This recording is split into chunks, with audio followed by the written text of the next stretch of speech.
Hello, people. Welcome back to another video by your good friend, Chad Marco, the Big Anarchy. Make sure you guys check out my other social media. Got an Instagram, got a Patreon, got an X. I'm trying to be more active on my other social media, so make sure you guys follow and support me on those. And let's have a good old talk. So, one of the biggest questions that has befuddled the male population as of late is, why is it so damn hard to get a girlfriend? Why is it so difficult to get a girl in the modern dating age? And I see this question pop up quite a bit, in the circles, the online circles that I tend to occupy. And just recently, I saw a thread asking that very question on ADV. And that's kind of what got me thinking about it again. And I don't know if you guys remember this, but I had actually talked about that subject a bit on one of the previous podcasts, where I went down or made a list of the different factors that I thought contributed to why it was so difficult to get a girlfriend, or why it's so hard to get a girlfriend. And of course, we talked about things like lookism, right? The way you look, genetics, height, face, and all of that, amongst other things.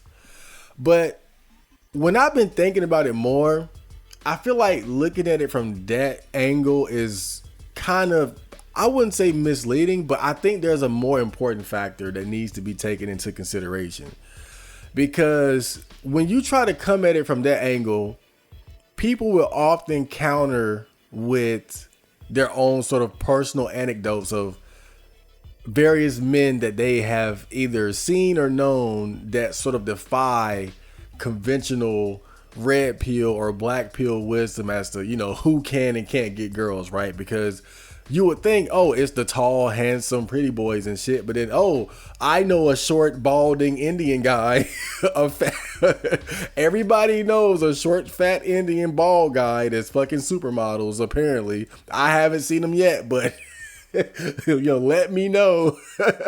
But oftentimes that's the counter, right, to any of the major factors that are presented as what it takes for a man to be attractive to a woman. Somebody will say, well, I know a broke guy that gets bitches. I know an ugly guy. I know a short guy. I know an Asian guy. I know a fat. And look, that's fine. I'm not saying that they don't. Because even myself, even though I've never seen like the no type of like extreme, like, again, short, balding, old Indian dude. No. But I've seen guys who were like a 4 or a 5, date girls who were like a 6 or a 7. I've never seen like extreme attractiveness differences in real life, but in the couples I've seen. But I've seen like subtle ones and shit like that. So I'm not saying it like they're not telling the truth, but I feel like the problem with presenting that as the reason, and certainly that's part of it, is that people are always going to counter with the fact that you can find guys who have that, who have those deficiencies, but still manage to get girls. And that's fine, cool. But I think really the bigger issue when it comes to what makes finding a girlfriend difficult in today's dating market is that they just have so many damn options. Because I used to be more so worried about the other angle too, like the whole looks, money, status thing. But the more I thought about it, I was like, you know what? I think the biggest factor, the biggest issue is really just that women have a seemingly endless amount of male options to choose from. And so just follow me real quick, because just like, if you want to understand why it's so difficult, just look at the reality of what a man is facing when he decides, I want a girlfriend. Because then it starts to make sense. And let's look at it like regular dude, regular girl, right? Like 5 for 5 or 6 for 6, something like that. Nothing crazy. So you want to have a girlfriend. And so you got to make some sort of approach or attempt on a girl in order to make that happen. So here's the problem. The second you step to any decent looking girl, her reality is this. One, we have to assume that she's not dating someone right now. So right there's a big hurdle because any girl you step to could definitely be dating at that very moment. But let's say she isn't. Let's say when you catch her, she doesn't have a boyfriend. Even if she doesn't have a boyfriend, she is going to have anywhere close to about a dozen male dating options. And I'm being conservative. These are conservative numbers. And we're not even talking or touching social media. I'm talking like real life. I'm talking guys at work. I'm talking guys at school. I'm talking guys at the gym. Her social circle. Where does she go on the weekend? What about at the club? Cold approaches. So any girl that you step to that's decent looking, already you're competing with anywhere close to like 12 different men. Again, conservative numbers. This ain't social media yet. You know, it's like I was in GameStop the other day and they got this new girl working in there. And she's like, I think she's Hispanic, but she got a big fat ass. I mean, whoa, I stare at her ass every chance I get. I don't even go in there that much, but when I see her, I just be staring whenever I can. But of course the thought crosses my mind, oh, ask her out. But the reality is, if I saw that ass, how many other men have gone in there and saw that ass? The guys she worked with, without a doubt, again, excluding social media, she already has anywhere close to if not more guys either actively pursuing her that she knows and then who are the guys that she has her eye on? Because she not just sitting there in La La Land, she wants some dick. So she has her eye on someone or several guys. And so if you just look at like that situation, right? If I would have tried to talk to her, I'm immediately putting myself in competition with several other guys who already got time in, established connections. She know this one, that one already asked her out and she kind of put him on the shelf. Right? This is what men are facing when they're trying to get a girlfriend, because women are always in the mix. It never turns off for a woman because they are the receivers of approaches and attempts from men. And they have to manage all of that, but it never turns off. It never stops. So when you're trying to get in, the battle is already raging. It's kind of like that. I know you guys remember that movie, Scott Pilgrim. Was it Scott Pilgrim Saved the World or some shit like that? But the whole premise of the movie was that Scott Pilgrim was trying to date some girl, but he had to defeat her 7 ex-boyfriends first. And I guess the only difference here is that you're not necessarily competing with just her exes. You're competing with every guy that's trying to get with her. Also, every guy that she is actively has her eyes on. So it's like women they don't exist in this vacuum up until the point where you try to talk to them. They're actively in the game, whether they want to be or not. And you're trying to force yourself into a situation that's already going. And then again, we still haven't touched social media. So then when you throw social media into the situation, right? So you guys know I did my whole Duolicious experiment, right? And so now normally I don't do shit like this. I'm not a catfisher or nothing like that. I just wanted to see. I made a quick female profile with a random anime avatar or something like that. And didn't even put that much effort into it. And I haven't checked it in a while, but I know that in about, I think 12 to 16 hours, I got 11 different messages. And so imagine how many I'll have in 3 days in a week. And again, I'm not talking to these guys or nothing. I'm just trying to see what the influx of messages is like from a female perspective. And so again, it's been less than a day and I already got 11. What happens in 2? What happens in 3? What happens in a week? And this is one social media site. What happens if you're on Duolicious and Tinder and Hinge and Bumble, and those are the ones specific for dating? What about Twitter? What about Instagram? What about Facebook? And so when you look at it, when you combine the options that a woman has in real life and also the options that she has online, I mean, you're easily talking like at least 100, bro. At least 100. And again, conservative. And so when you go in, boom, that's your competition. That's the situation that you have to contend with. And so when people say, well, I know a guy, he's fat, he's short, he got it. I'm not saying all this again to say that that's not possible, but because just what the reality is that every girl is not going to be like completely Chad sexual. And really, quite frankly, there are only so many guys of that tier of attractiveness and qualities to go around.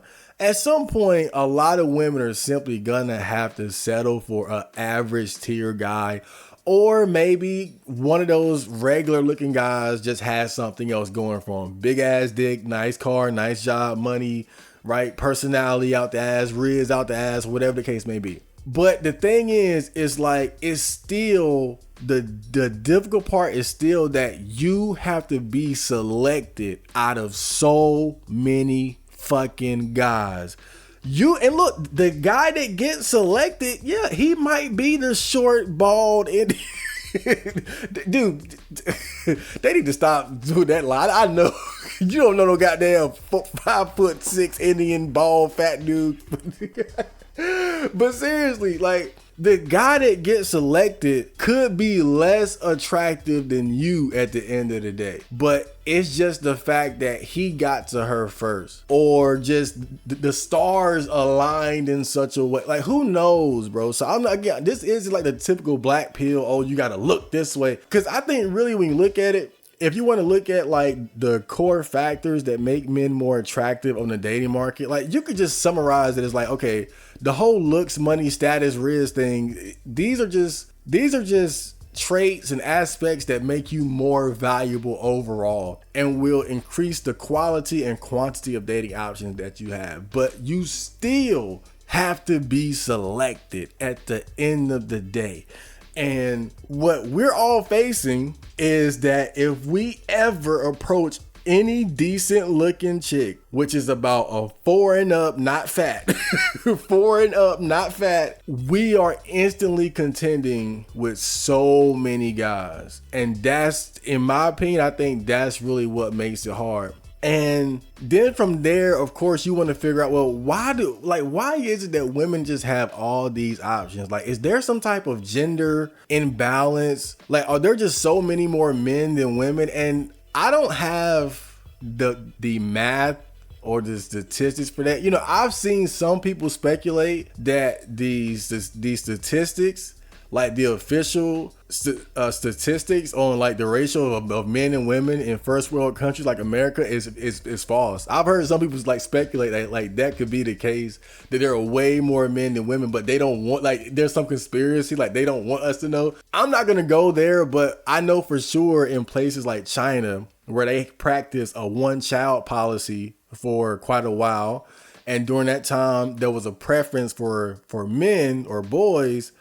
Now you have a situation where you have many more men than women on the active dating market, and that's giving women a lot more leverage. And we were looking into this a bit on one of the previous streams, where they have these women in China who are able to demand ridiculous dowries or money just to get married. And that's because of the gender imbalance, where there are so many more men than women, that women have all the power and the leverage over there in China when it comes to, you know, arranging marriages and whatnot. And then, you know, one factor I can kind of just throw out that I've been kind of thinking about, and we all know we have like this mass immigration going on in various countries, and we all know that most of the people coming over are men. You know, that can make things more difficult. Like these guys, they're not coming over here just to work. They trying to fuck too.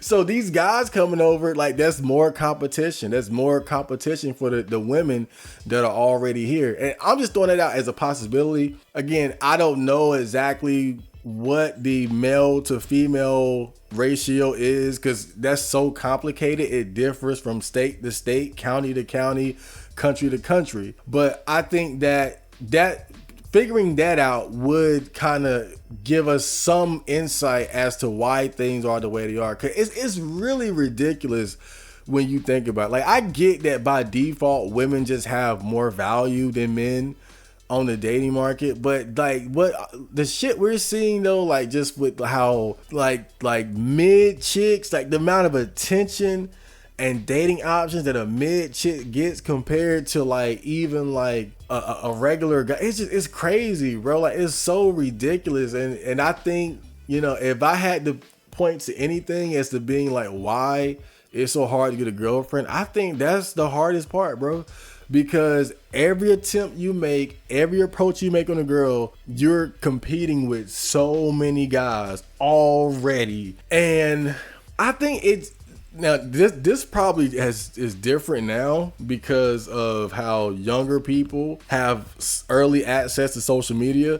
But it kind of reminds me of how I've seen some people say, like, if you want a good wife, you gotta start in high school. Like, you gotta start trying to get girls in high school and college, because after that it's gonna get so much worse. And I think the reason why it would be easiest in high school and college is that in high school, that's kind of before women have full access to the dating options, because at that point they're probably not able to drive, they're not as free or mobile to come and go as they please. So their dating options are probably a little bit more limited. And then when you go to college, the male to female ratio is oftentimes skewed in favor of women. Well, or there are going to be a lot more women in a college environment than men. And so I think that's another reason why, you know, that's one of the best times or places to try to get a girlfriend. But after that, oh my God, then it's really on.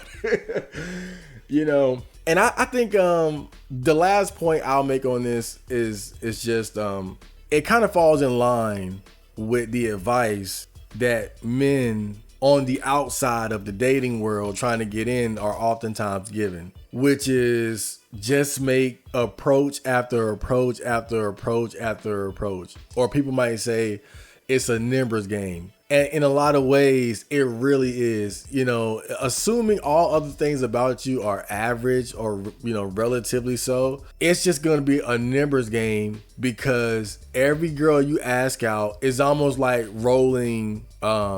You ever seen those D&D dice? Like, you got the 20-sided dice, 6, like it's almost like rolling a bunch of like Dungeons and Dragons dice and trying to get a specific number, and you got to just keep rolling, right?